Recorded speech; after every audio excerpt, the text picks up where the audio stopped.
I recently dealt with a client from out of state that said to me, I've always dreamed about having a Cape Cod home, but they didn't know the first thing about living on Cape Cod. What is it like living on Cape Cod? Being a real estate agent on Cape Cod, I often get the question, what's it like to live on Cape Cod? I recently dealt with a client who is moving up from the mid-Atlantic states who has always dreamt to have a Cape Cod home. Well, so that kind of led me to really not hold their hand, but kind of be a wayfarer for them and bring them around and hold their hand throughout and show them different sites and seeing and explain things. And, it's funny because here's kind of a list in what I came up with that they should kind of know about living on Cape Cod. Number one, cost of housing isn't as cheap as a lot of people think. It is relatively expensive compared to the rest of the state, minus Boston. So how I kind of explain it to clients of mine who are thinking about renting or living up here, if you're renting a place, I kind of just say, think about $1,000 per bedroom. So if you're looking to rent a three bedroom house, you're kind of looking at about $3,000 a month. If you're looking to do short term during the summer, like Airbnb or rent a couple of weeks or a month, you're probably looking in the range of $3,000 a week or more. And that's all dependent on location, because if you're renting a place that's right on the beach, it'll be more expensive, or even year round, if you're renting a place right on the beach, it's going to be more expensive. Number two, the weather up here. So a lot of people think that, here on Cape Cod, we don't get snow at all. That's not true. We still get snow. A lot of what the snow we do get, though, is usually gone in 2 or 3 days. Doesn't mean we can't get a big storm that lasts for weeks and sticks around for weeks, but usually our snowfall is pretty gone in 2 or 3 days. One thing you got to look out for here, though, is kind of the ice. So we usually stay somewhere in the mid 30s, even into the 40-degree mark in the wintertime. However, in the morning, you get out to your car and it's been in the high 20s all night. Doesn't look like anything, but the roads can be pretty slippery. Next, everyone thinks that everything closes down in the wintertime. Somewhat true, but not completely true. So the old adage goes that Cape Cod is a small fishing village with a drinking problem. That can be somewhat true. It all depends. So where you are, if you're in Hyannis or kind of the Upper Cape or Mid Cape area, even into the Outer Cape area, most things stay open year round. There are seasonal businesses that do shut down. You'll go as far as high as Ptown up there. A lot of their businesses close down year round. Seasonally, kind of Memorial to Labor Day, sometimes Columbus Day, middle of October, they'll stay open too. But most businesses do stay open year round. It's the middle of March here right now, and we just went up and down 28, went to different antique shops and thrift stores, went out to restaurants. Seafood Sam's just opened, so if you know Seafood Sam's, everyone loves it around here. So there is plenty of things that are open. You'll notice that more of the small boutique shops, they usually will close down seasonally, in more of the area where it's like the main street areas like Main Street Chatham or Main Street Osterville, that type of thing. But there is plenty to do around here. People think that, after summertime, there is no nightlife or any of that. Not true. Do things close early around here? Of course. However, if you're in Hyannis, Hyannis is kind of, you call it the epicenter of Cape Cod. It's where the business hub is. It's where the mall is. It's where most of the activity is. Higher population. It's where a lot of restaurants will stay open later. There's a lot of clubs that'll stay open late. Typically, in Barnstable County, we have a 1 a.m. curfew type thing. So all bars must be closed between 1 and 3 a.m. All businesses must be closed between 1 and 3 a.m. Sorry, that's in the town of Barnstable. That's just an ordinance here that we have. So what you'll see is that like 1 a.m. everything gets out and, everyone goes home. If you're a barfly, I'm in bed by 9 o'clock. So it's, doesn't apply to me. If you're looking for a hustling, bustling nightlife, all year round. You're not going to find it here on Cape Cod. Certainly you will in the summertime because the population doubles, but you won't find a hustling, bustling nightlife here. You won't be able to go to any rave clubs or like that in the middle of January. They just don't exist down here. Besides for the restaurant and nightlife scene around here, in the off season, there are a lot of things to do. We have tons of conservation. Again, there are plenty of restaurants open, plenty of stores open. There's a lot of community gatherings. So what you'll see on Cape Cod is that Cape Cod is a big community. And so even town to town, people get together. Like we will go to different towns to go to their, like let's say their Christmas parade or their New Year's parade or the Chatham lights, all this stuff, even though we live in Barnstable. There is a lot to do. Lots of conservation around here, lots of conservation trails. I mean, you could Google conservation trails on Cape Cod and you'll realize that it is just flooded with conservation areas. And a lot of them abut the beach, so they'll end up, going out to a nice saltwater area. If it's cold out, yeah, you stay away from the beach because it does feel, it's always windy down here, so it can get very windy. But there is tons to do. And again, most of the restaurants do stay open year round. Do some of them shut down? Of course, and those are mostly like your little beachside clam shacks and whatnot. But most of the restaurants absolutely stay open year round. And if it weren't for the locals, they would shut down. So we do actually have a booming economy down here, even without the tourists. That being said now, obviously Cape Cod is a tourist industry based economy down here. So we depend on the tourists, and what happens is, a lot of the locals think that's kind of a double-edged sword. We do have a lot of empty homes in the summertime because a lot of the people just use them as either summer homes or Airbnbs or short-term rentals for the summertime. A lot of communities are complaining about that because, again, there is a housing crisis down here. There's not enough places for the locals to actually live. Again, it's a double-edged sword because the economy down here thrives off that. Our population, increases by 100,000 people in the summertime, which does create a lot of traffic. If you complain about the traffic, then you probably shouldn't live here on Cape Cod because that's our economy. That's what keeps it going. You always know when it's not a real kind of Cape Codder because they'll complain about the traffic and they'll say in Cape Cod and not on Cape Cod. If you're a real Cape Codder, it's always on Cape Cod. I've seen plenty of these YouTube videos where people go, oh, I've lived in Cape Cod since whatever, 2011 and blah, blah, blah, blah. All the comments say you obviously don't live on Cape Cod because you keep saying in Cape Cod. But what we do is we just live with the tourists. We know not to go near the bridge on a Friday or a Sunday. And if you do have to go near the bridge, you always make sure that you're at the bridge before 9 o'clock in the morning because we all know that the checkout time's about 11. So people usually hit the road about 9:30, 10 o'clock. So if you are over the bridge by 9 o'clock, you're fine. If you're going off, against the traffic, and you always try to time it against the traffic. Or you can wait till after it. So like a Friday afternoon coming on to Cape, you'll see that it's going to be back to bumper to bumper traffic going over the Sagamore or the Bourne probably till 7 o'clock at night. If you're okay with waiting until 7:30 to go over the bridge, then you're fine. So that's what a lot of people will see. The other thing is that a lot of tourists have gotten smart to the Friday, Sunday.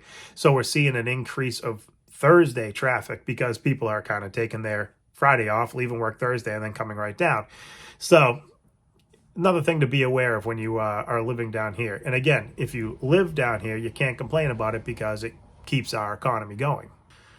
Anyway, living down here, just remember, if you are going to drive anywhere in the summertime, especially on 28, sometimes the highway, especially once you get into what we refer to as Death Alley, which is after exit 9 or whatever it is now, they changed the exit numbers, heading down Cape, goes into single lane, so there's always traffic there.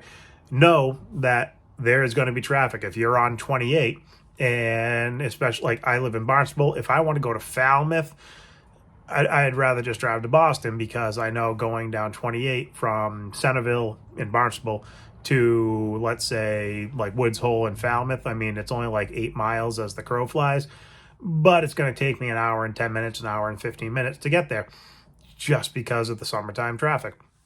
just the way it is down here. Again, we can't complain about that. We just learn to live with it. Same thing with the beaches, like the public beaches, Craigville. I'm only 5 minutes from Craigville Beach. You kind of know that if it's a sunny day, 80 degrees in July, if you're not at the beach by, I don't know, 8:30 in the morning, you're not going to get a good spot, and depending on how long you want to stay there, make sure you pack your cooler, make sure you pack everything. A little bit more on the cost of living down here. You'll notice that groceries and electricity and certain things, elements with cost of living, are more expensive. Our groceries are more expensive. Most of us live at Trader Joe's because they're relatively good priced. However, you will notice that the price of milk's going to be, I mean, not tremendously more, not like Nantucket, I'm not going to say that, but like a gallon of milk's going to cost you, whatever, $4.69 as opposed to $4.29. But that's what we always joke, it's the bridge tax, I mean, everything costs more. Gas is a little bit more over here. It's just the way it is. And depending on what town you live in, now we shouldn't complain about it because the tax rate here on Cape Cod are still relatively good compared to the rest of the state. Although, since Cape Cod, again, is a local community, we always complain about different tax rates on Cape Cod. So a lot of the towns, I mean, the towns have different tax rates. You'll notice that Bourne and Chatham have the lowest tax rates on Cape Cod. However, the housing cost in both of them are completely different. Bourne, you're looking probably on an average sale price right now, March 2024, and this is just a wild guess right off the top of my head, but around $600,000. Chatham, you're probably looking more about like $1.2 million. So almost doubled. But regardless, they both have the lowest tax rates on Cape Cod. Town of Sandwich has the highest tax rates. They kind of claim that is keeping the big business out, which it does. It keeps most of the big business out. But there is a different cost of living. So if you chose to live, say, in the lower part of the Cape, where you can kind of see way up here that's out of the screen, yeah, things are probably going to cost more for you than they are if you lived right here by the bridge. Gas is going to be more expensive. A lot of the things are going to be more expensive. It just costs more to transport stuff out there. You can live on Cape Cod with a moderate salary. Now, that being said, if you're moving here and buying a new home, yeah, the housing cost is expensive. So, a moderate, and I'm not going to say that you need to be rich to live here. No, but you certainly have to be, unless you're a native Cape Codder. So you've had native Cape Codders that have lived here generation after generation after generation, that have lived in the same house for decades, if not hundreds of years, or same property, or same families, or the same houses. You probably, and if you're moving here now, you probably have to make at least 120 to 150,000 a year as a family in order to, number one, either rent or buy a home here and survive. Doesn't mean that you're gonna, be going on, lavish vacations or eating out every night here on Cape Cod, but no, you can live here, and there's a lot of free stuff to do.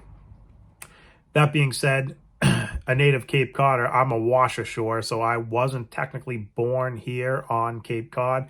I am from Boston. I came down here when I was a kid, so I was kind of accepted into the Cape Cod realm. But you'll notice that there are native families here on Cape Cod that have lived here for generation after generation after generation. What we're experiencing in that, a lot of people who are trying to find jobs here on Cape or are working here on Cape aren't living on Cape. And there are still a lot of people who do live here who even work off Cape. But what you'll notice is that if you look at the bridges kind of in the evenings when it's, work time's getting out, even in the off season, you'll notice that a lot of people are traveling over those bridges in both directions. But I know personally, like the 20 somethings, a lot of them that I know are buying in the, southeast Massachusetts area, like New Bedford or Middleborough or that area, even if they are working here on Cape Cod, because it does cost a lot to live on Cape Cod. The housing cost is probably 20 to 25% more than just over the bridge. One thing that you have to remember about that too is that Cape Cod is a service industry based economy with the tourists. So a lot, especially since the pandemic, what you'll notice is that a lot of wait times at restaurants and clam shacks and hotels and services are increasing because a lot of those people who are or once were doing those jobs are moving away. Most people will either work in a medical facility, Cape Cod Hospital, Falmouth Hospital, one of those, or a medical facility of the sort. We do have a lot of people who work remote here. There are a lot of companies that are around here. There's like Onset Computer over in Bourne, Cape Cod Potato Chips, of course, a lot of industry, and then a lot of builders. So there is an economy that you can work at on Cape Cod and survive. This it's just a matter of finding those jobs and being part of a Cape Cod. A misconception with a lot of people is that everyone who lives on Cape Cod is rich. Farthest thing from the truth. 95% of the people who live here on Cape Cod are far from rich. Again, like I said, native Cape Codders, people who've lived here generation, a lot of them have family businesses like trash companies or whatnot. Are they surviving? Yeah, of course, and they survive because of people like tourists and us and everybody who uses their services. You'll notice again, like I said, Cape Cod's a big community. So like there's I shouldn't say the name, but there's like a local people in the town of Sandwich that they own restaurants and they own like a juice bar and all that stuff. Absolutely great people, absolutely wonderful people, and they survive because the community of Cape Cod goes, hey, let's go to this restaurant, let's go to here, let's go to there. We survive off each other, and we know that. And we are a big community. There are youth sports down here. There are schools, so don't think that like this whole place gets deserted come September. There are not, I guess this is number 3 or 4, I don't know where I am now, but there are not a lot of big box stores or big business down here on Cape Cod. Yeah, we got Home Depot and some other things around here. But if you wanted to go to like the big box stores, we have a Walmart in Falmouth and a Walmart in Wareham, but Wareham's not Cape Cod, it's over the bridge. But you're not going to find a heck of a lot. And if you do, like we have a Target here in Hyannis, everyone knows it's terrible. Like it's the worst Target that you've probably ever seen. It's disorganized, it's small, there's not much in there. It's in the Cape Cod Mall.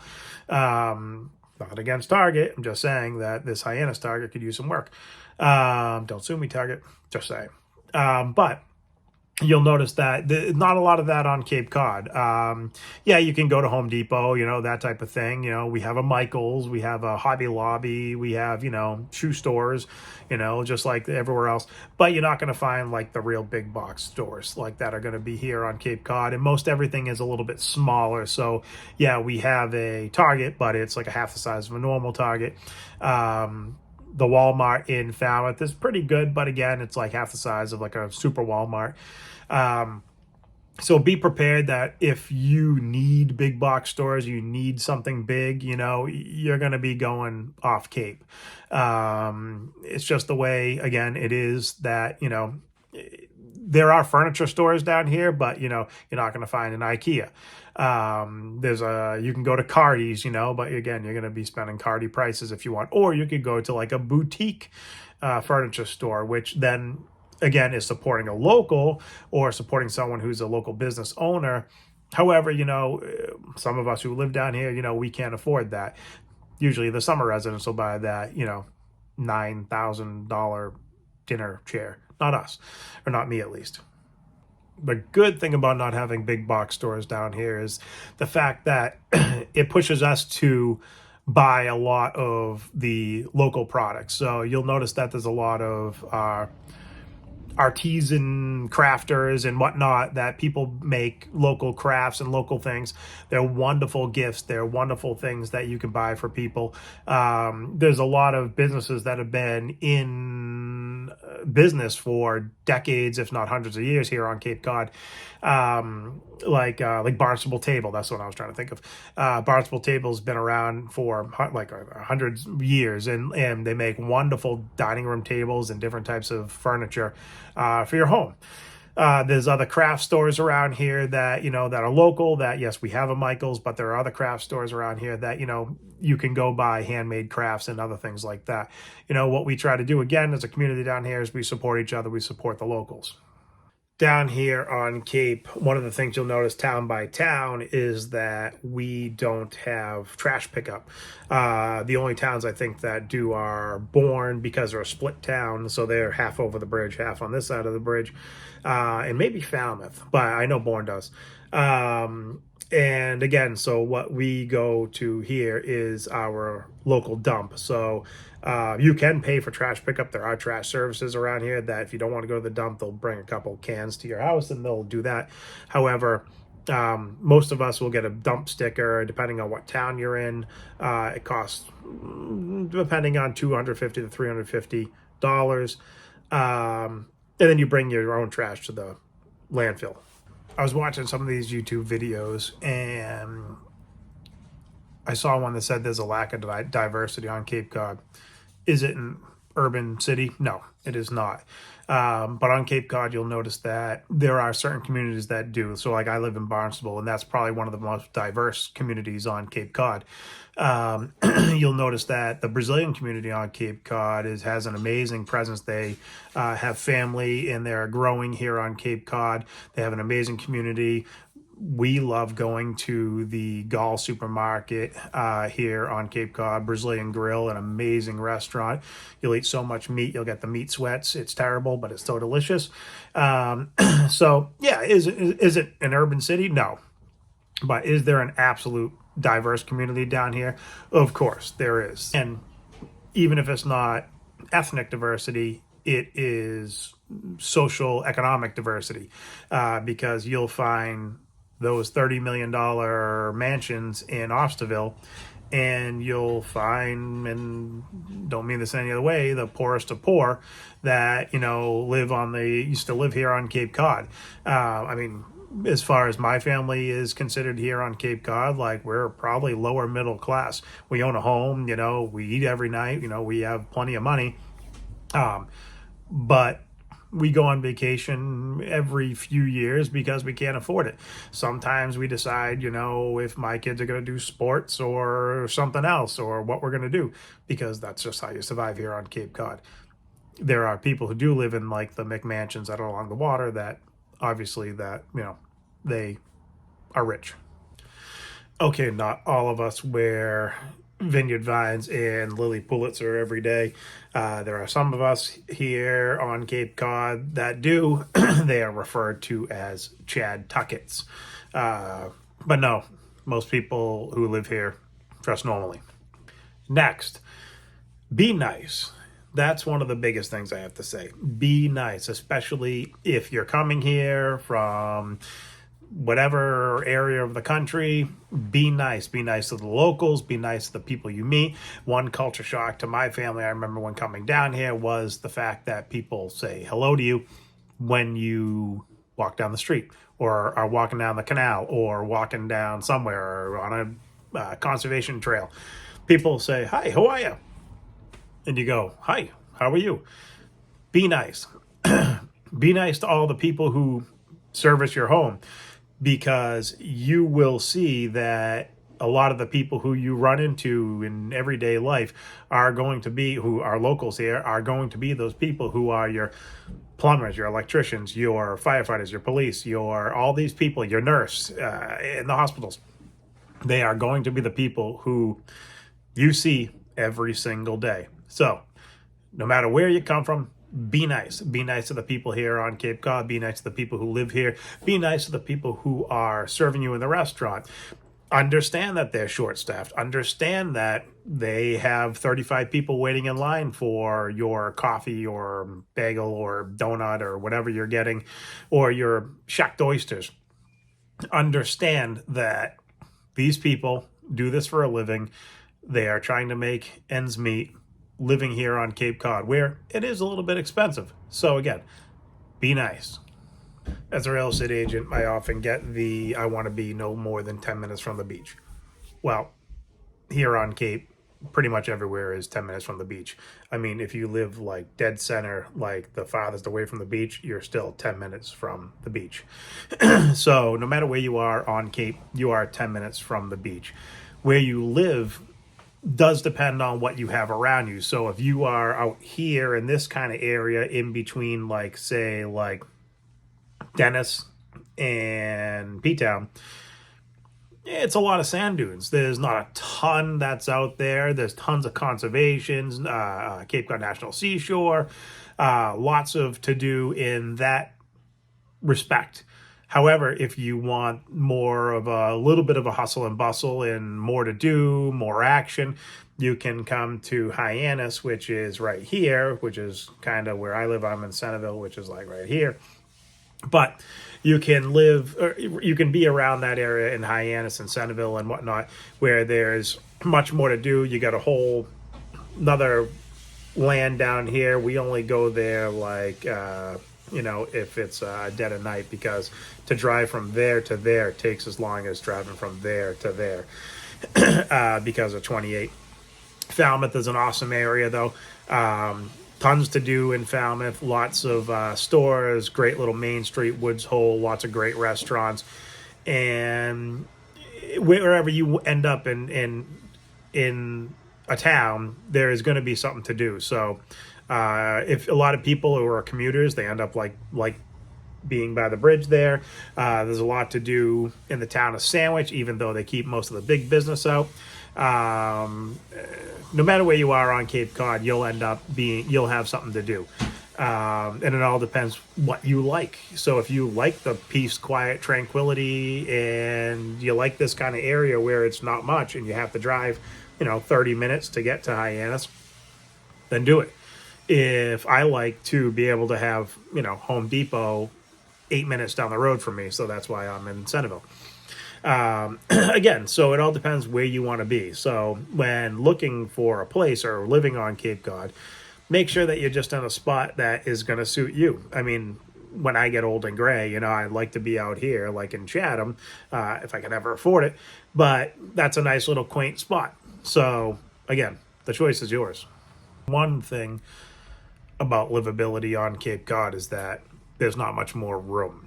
So there are builders, and a lot of builders, there's land to build, but like a lot of builders will be rehabbing houses as opposed to building new houses. A lot of regulation about how much land you need, nitrogen septic areas. So this is a big thing on Cape now, that if you buy and sell a home on Cape Cod, we're required to make you acknowledge the fact that almost all of Cape Cod is and this is from the EPA, not from any local source, that all of Cape Cod is in a nitrogen sensitive area, so that in 7.5 years, if the town doesn't do enough to comply to mitigate the nitrogen problem, that you as a homeowner may be subject to putting in a nitrogen sensitive septic. So that's another thing that you should know before moving or wanting to move to Cape Cod. Most towns have started what we were calling the SOAR projects throughout Cape Cod. Most towns have already started doing them. Actually, there's one right in front of my house right now. Town of Sandwich, I think, is the only one maybe that really hasn't started a SOAR project, but I know it's in the works. They have already started doing the engineering for it. So anyway, I'm going to be editing this video so it makes sense to everybody. Don't forget, John DeLellis, KellerWilliams, Please, if you need a real estate agent here on Cape Cod, feel free to call me. Even if you just want to talk about the area, I can guide you through where and what your needs are. 508-241-4100.